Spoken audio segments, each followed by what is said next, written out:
The next day, Max wakes up at about 7. Then she blinks her eyes and it's almost 8. I'm sure a lot of us can feel spiritual pain from this experience. She's in a better mood, thanks to Dana and the dancing. She received a text from Chloe inviting her to go to the Two Whales diner where her mom Joyce works. Max decides to freshen up a bit, and while she's at it, she roasts Tiger because who wouldn't? Then she heads to the shower, which wasn't my idea. Let me be clear on this, it wasn't my idea to depict Max in the shower. Got that? Cheers, Jeff. While she's there, she witnesses Kate being bullied by Victoria for something related to a viral video. She also takes a moment to bully Max for talking about her parents, among other things. Despite the fact that Max is also bullied, she's much more concerned about Kate. A few moments later, she decides to visit Kate herself, who's sitting in a dark and gloomy room. Max tries to comfort her, but says she needs to know what's going on. Alright, now exposition time. So about a month ago, Kate was at this Vortex club party where she had a sip of wine and then some water, and then made out with a bunch of people but didn't have any memory of it. That being said, it was recorded on video and, as a result, has been a source of trouble for her. She wants to go to the police, but Max does remind her that things are a little out of her favor. Kate is worried that she might not be welcome into the church after that, but Max reassures her that they will always be there for her. The two hug it out and we learn something about Max. She cares about people, but she's very self-conscious about saying the wrong things.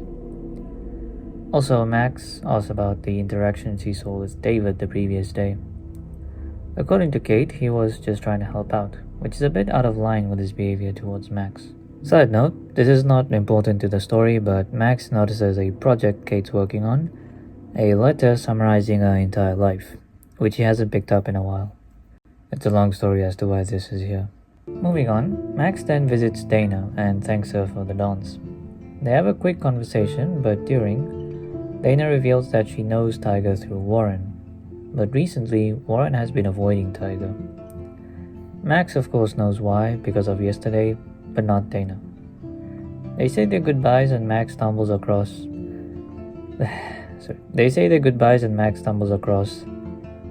Father Samuel on the way out to the dorm. Mr. Wood? Yes, really, Father Samuel. He says that he's here to help Kate, and then does this weird thing where he talks about how Max's darkest moment is coming and she's gonna be saved by this husky that just happens to be nearby. This is funny to you? Max is understandably... I don't know how you describe how you feel when you just hear something like that. With that aside, she heads to the diner in another montage. Chase is there drinking tea. Max comes in and immediately asks about Chloe. She's okay. Chase took her home. Of course he did. After this, there's a long conversation with lots of exposition, so let's go over it quickly. Max and Chloe used to be best friends, until Max moved north, unfortunately on the same day her father William passed away. They promised to keep in contact, but again, she got too self-conscious over what to say. Chase lets her know that any little bit helps. Also, Max is welcome to talk about her family life with Chase whenever she wants. Lastly, and quite strangely, Chase feels guilty when Max says Tiger's up. He defends Tiger by saying he may have, quote, been through something. Still, he gives some advice when it comes to dealing with him. We don't get to hear it, but it'll become quite obvious. A few moments later. Chase leaves and Max is sitting alone. Sweetheart, I'm sitting alone. Until Joyce comes in and gives us some coffee. They have a nice conversation, but it's clear they have some different thoughts on David. Then of course we get to the most important choice of the game.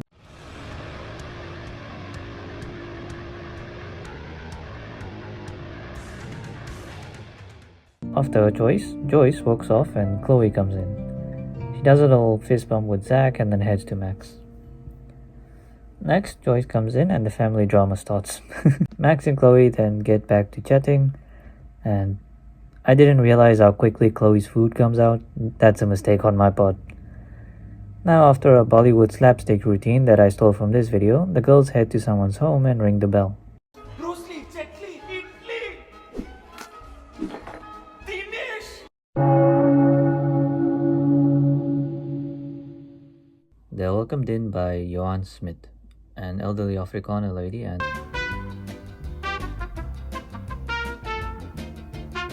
Tiger's adopted mother, which was a little surprising.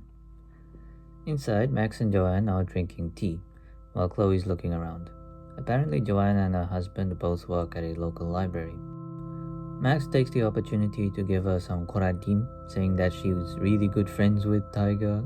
Yeah! During the conversation, Johanne reveals how she found Tiger. It's very cliche, but Voice crack but, lol. it's a cliche for a reason.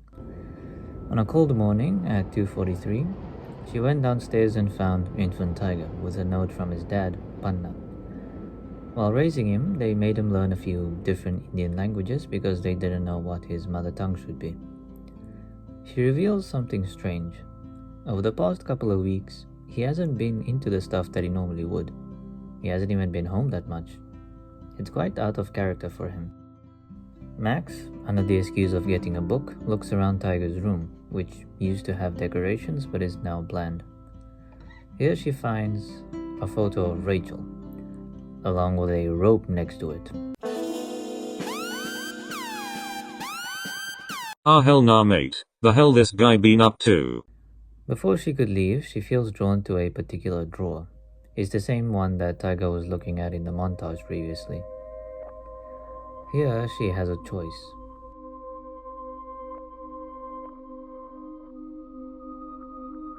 She extends her hand towards it, but Chloe bodges him just in time. They head back out. Max takes a photo, but doesn't show Chloe. They arrive a few moments later at the Lighthouse, a favorite spot of theirs throughout the years.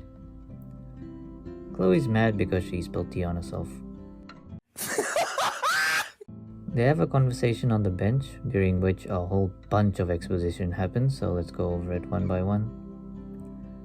Rachel. Apparently, Chloe is the one who put up all those missing person posters. She and Rachel were very close, and she was even more into bikes than Chloe was. That's a story for another time. Also, they had a plan to leave the town, which is why Chloe borrowed some money from Frank. That was until a month ago, when she went to a Vortex club party and then disappeared. Max thinks this might be the same one Kate was drugged at, and maybe they connected in some way. Some more trivia about Rachel. Firstly, no one apart from her dad knows who her mom was. Secondly, before she went missing, she told Chloe that someone had come in and changed her life. Which could be Frank, but it's best not to think about that. Also, Frank, according to Chloe, isn't usually like that. He just gets her some taka. She was originally going to leave without paying him back, but since Rachel went missing, she had to find a way to get the money. Which brings us to our next point. The Vortex Club party happens every couple of weeks, so on this one, Chloe tried to get some cash from Nathan. However, she ended up passed out in his car. Then something distracted Nathan long enough for her to get up and escape. She then figured she could have him pay her to stay silent, but he brought a gun, as we remember. Max is still pretending like she has no idea it happened. Chloe is less interested in getting revenge and more interested in getting Rachel. So basically revenge, but with an L. Get it? Any Sherlock fans today? With all that exposition done, our scene ends on a lighter note. Max, while comforting Chloe, gets jump scared by her alarm, and then Chloe teases her about Mr. Jefferson.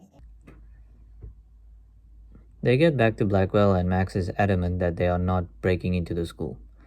Also, they like Tintin. Hey, I can write them to like whatever I want, don't judge me. Max later gets bullied by Victoria and then fantasizes about beating her up with the lid of a cookie jar. Don't worry, no one took the cookies. The scene ends with Kate, looking at a younger version of herself holding the letter she was writing. She apologizes to herself, saying that it will probably remain incomplete.